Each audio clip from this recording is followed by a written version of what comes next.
Last month, my holster clip started walking out on me. Not loose, moving. So I drove to a strip mall gun shop off the I-35 feeder on the north side of San Antonio, wedged between a taqueria and a pawn place, to grab screws and a clip. Bell on the door, burnt coffee, glass case, smeared with fingerprints. I asked for the pistol, I came to price, and the guy behind the counter doesn't even look down. Gone. Texas ate the last shipment. He taps a sold-out tag like I'm the idiot for showing up late. That's the point of this list. Not best on paper. These are the 7 pistols people chase with real money now. The ones that vanish first. One of them, I used to clown it. Now it keeps humiliating my safe picks. Stick around because the bonus gun at the end is the desperate buy people swear they'll never touch until it's the box left today.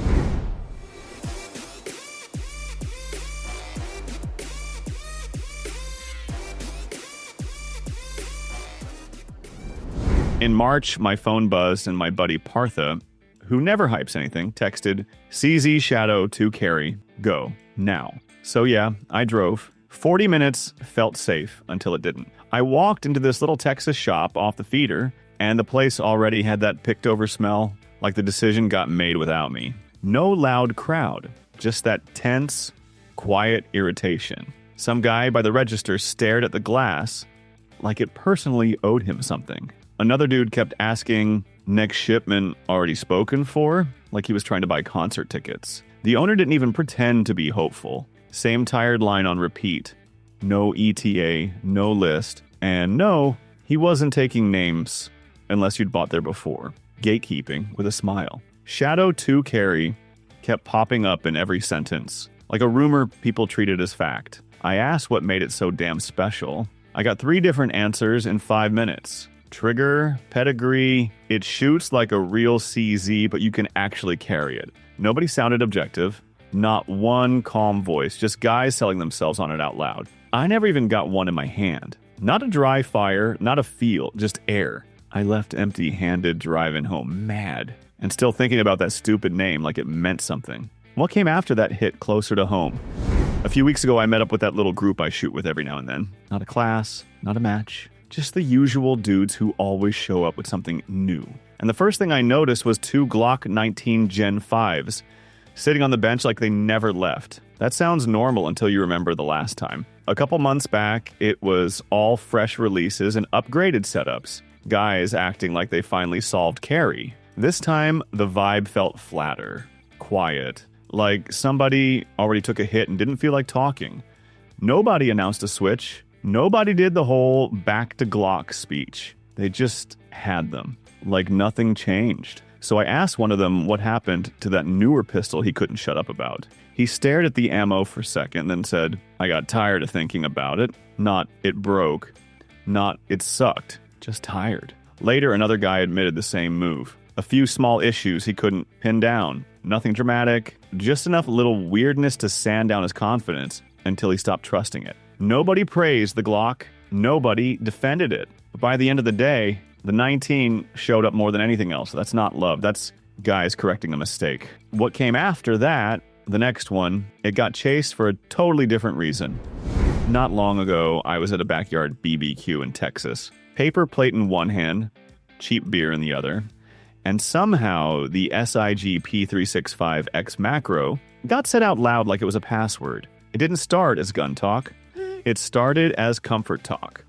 Belt lines, summer shirts. If it's bigger, you leave it at home. Same old argument, calm voices, guys pretending it's settled. Then the quiet dude, barely said 10 words all night, looks up from the cooler and goes, what happens if it's not enough? No one laughed, no one argued. The air changed. That question didn't start a fight, it ended one. After that, nobody defended their setup anymore. They explained it. You could hear the difference, like everybody suddenly remembered they carried these things for ugly reasons, not vibes. Over the next few weeks, I kept catching the same little shift in different places, different circles, same move, guys stepping away from smaller guns without making a speech about it. And every time I asked what they went to, it was the same answer, X-Macro. And the weird part, they didn't sound excited, they sounded relieved. One guy told me straight, I'm not trying to find the best. I just don't want to be under-equipped That's not preference, that's pressure. Last time I hit that old pawn shop outside town was December. Dusty glass, buzzing lights, carpet that smells like wet cardboard and gun oil. Back then, the Ruger RXM has heat on it. The guy behind the counter calls it his best-selling pistol, like he hates repeating it. Every time someone leans over the case, that's the one his finger lands on. I swing in again recently, not for the RXM, just to dig through the junk holster bin and hunt a couple mags. And there it sits again.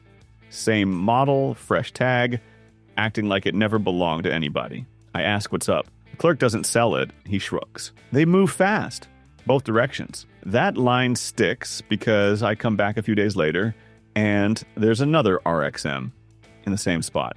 Different tag, same story. December, it looks like a winner. Now, it looks like currency. Guys buy it, run it once, then trade it for the next idea before the powder smell fades. That doesn't mean it's bad. It means it's easy to move. I just can't tell if people trust it or if they're scared to miss it. And if a gun comes back that I start wondering what it does when nobody watches. The one after that didn't bounce around like this. People held on to it for a totally different reason. The problem with the Walther PDP full-size is it never gave anybody a new gun story.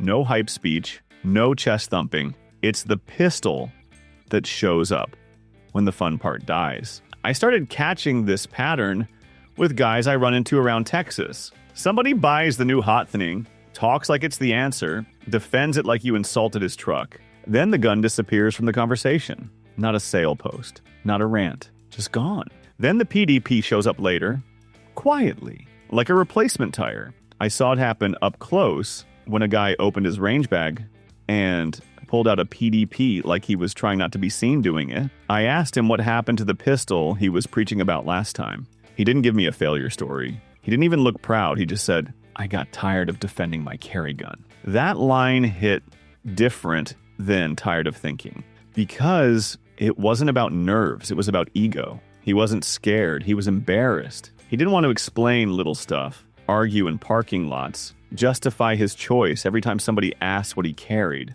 And that's where the PDP kept landing. Not on the guys chasing excitement, on the guys who were done talking. That's why it sold. Not because it screamed best, because it shut people up.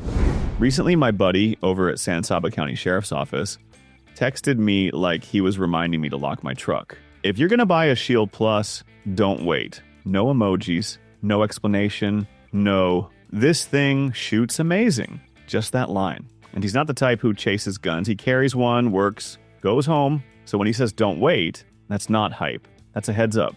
I called him and he didn't give me a story I could repeat. He gave me a pattern. The kind that spreads inside a department without anyone making it a big deal. One guy gets one, another guy copies it, then instructors start nodding at it because it's simple, easy to live with, and nobody has to babysit it. Quiet approval. That's how a gun turns into a default. I went to a shop the next day and asked for the M&P 9 Shield Plus early.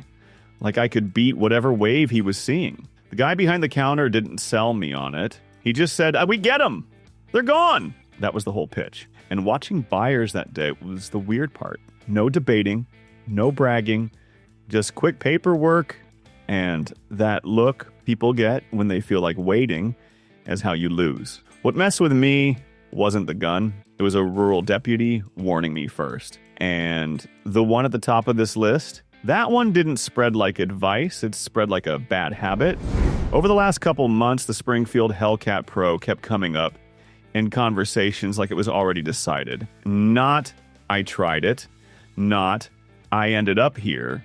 Just this clean, settled tone, like people were repeating a conclusion they picked up somewhere else. And it wasn't one circle, it was different guys, different places, same delivery. Somebody says Hellcat Pro, and the normal hesitation just isn't there. No, almost went another way. No, still figuring it out. Just instant certainty. That's what stuck with me, not the pistol, the vibe around it. So I finally pushed on it. I'm standing there talking to a guy who sounded absolutely sure, like he'd been carrying it his whole life. I asked him one simple question. What almost made you skip it? He froze. not long, just long enough to notice. Eyes drift, mouth opens. Then he gave me one of those filler answers people use when they don't want to admit they never really wrestled with the choice. Like, the decision got made first and the reasons got filled in later. And after that, I started hearing the same confidence again from totally different people with the same clean edges. The Hellcat Pro didn't spread like excitement. It spread like certainty you didn't earn. And when enough people buy like that, demand stops feeling like a trend and starts feeling like a system. That still sits dirty weird with me. I was out on the edge of town in Texas, killing 2 stupid errands at once. I needed a couple of screws for my holster clip, and I wanted to grab a box of 9 before I forgot again. That little rural shop off the highway was the only place that didn't feel like a circus. I'm leaning on the glass, and the phone behind the counter won't shut up. The clerk answers it like he's already tired. Yeah, no. Still not in, what's the ETA? Pause. Okay, what can you actually ship me this week? That's when I heard the part nobody posts about. The distributor isn't selling him anything. He's just reading reality. The popular stuff, back order. No date, maybe next month. The kind of answer that makes guys keep refreshing websites at midnight, like idiots. Then the clerk goes, all right, what about G3Cs? And his whole tone changed. Like the distributor finally said a sentence that contained actual numbers. Cases, quantity, available. While he's still on the call, a guy walks in and asks for one of the usual, everyone wants it, pistols. The clerk doesn't even pretend. Not in stock. No idea when. The guy stands there for a second, jaw tight, then asks the real question, what can I leave with today? The clerk reaches down and sets a Taurus G3C box on the counter like it's muscle memory. Nobody looked proud. Nobody smiled. Paperwork started. That's how that gun sells. Not love. Logistics. That's the list. 7 pistols people in Texas keep chasing, and the shelves keep proving it. Now I want to hear what you saw. What was actually in the case? What had a tag on it that said, ask again? And what you bought because you were tired of waiting? Drop your sold out story in the comments. Tell me the one you couldn't get and the one you walked out with instead. And if you own one of these and it let you down, say it loud, because somebody's about to spend rent money on a sure thing. Because every time I see one sitting untouched, I start wondering what others heard that I didn't at that counter last month. I'm Steve, and yeah, I still don't feel good about that bonus gun. Not even a little.